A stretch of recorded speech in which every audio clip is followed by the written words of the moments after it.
Ang gagawin ko naman ngayon ay maglilinis ako ng radiator ng welding machine generator. So pinull out ko to para malinisan ng maayos.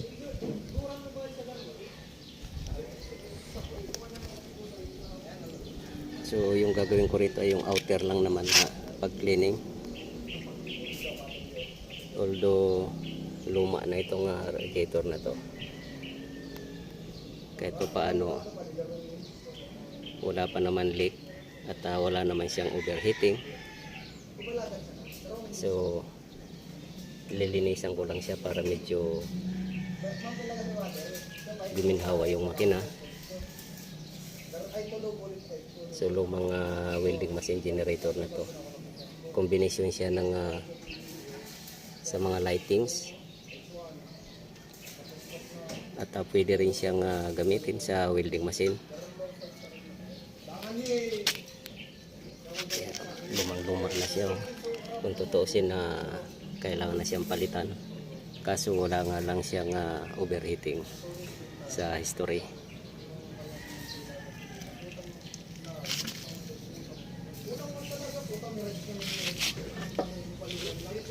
So baba natin ang hangin.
So ito, nalinis ko na. So itong itim-itim na yan ay hindi na talaga maano yan. Liban na lang kung maglalagay ng chemical. Pero delikado na gamitan ng chemical yan dahil luma na itong radiator na to. dahil sa kalumaan na. Yung loob naman wawasingan ko rin, ano ko siya ng sabon.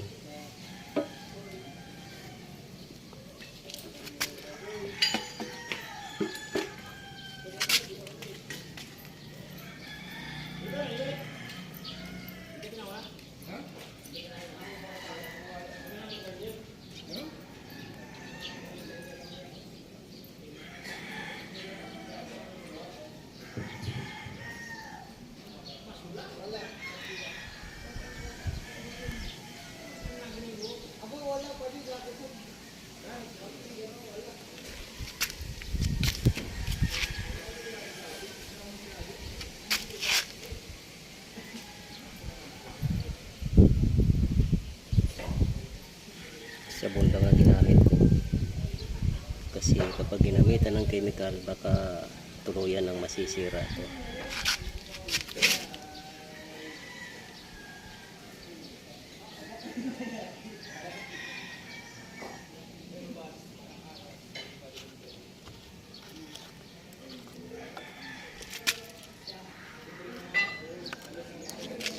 So itong loob naman, so ayan makalawang, so wawasingan ko siya, bababarang ko muna siya ng sabon.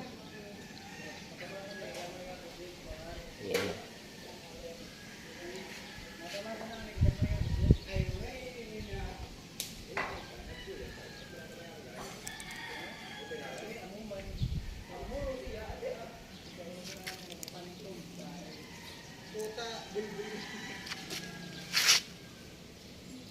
Palalambutin ko muna yung kalawang sa loob.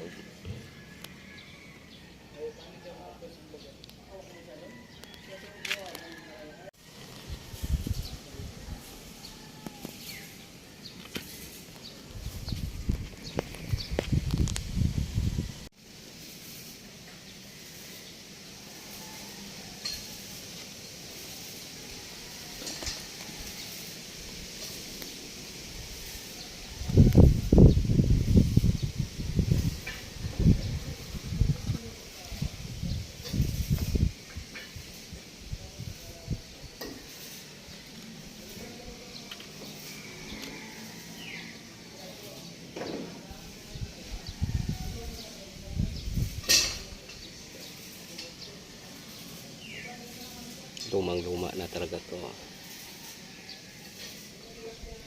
So second hand na kasi nabili itong welding machine generator na to. So hindi na napalitan to simula nung bago.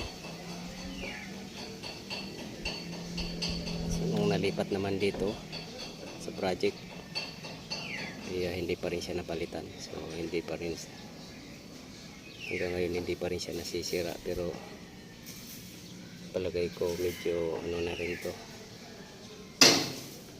mahina na rin siya, pero wala naman siyang leak.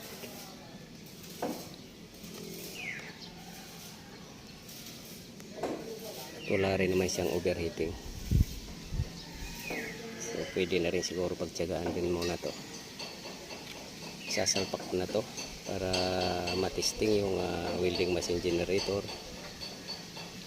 So yung welding machine generator na to ay yung tatak ay Denyo. Ayun, napapansin nyo, yun siya yung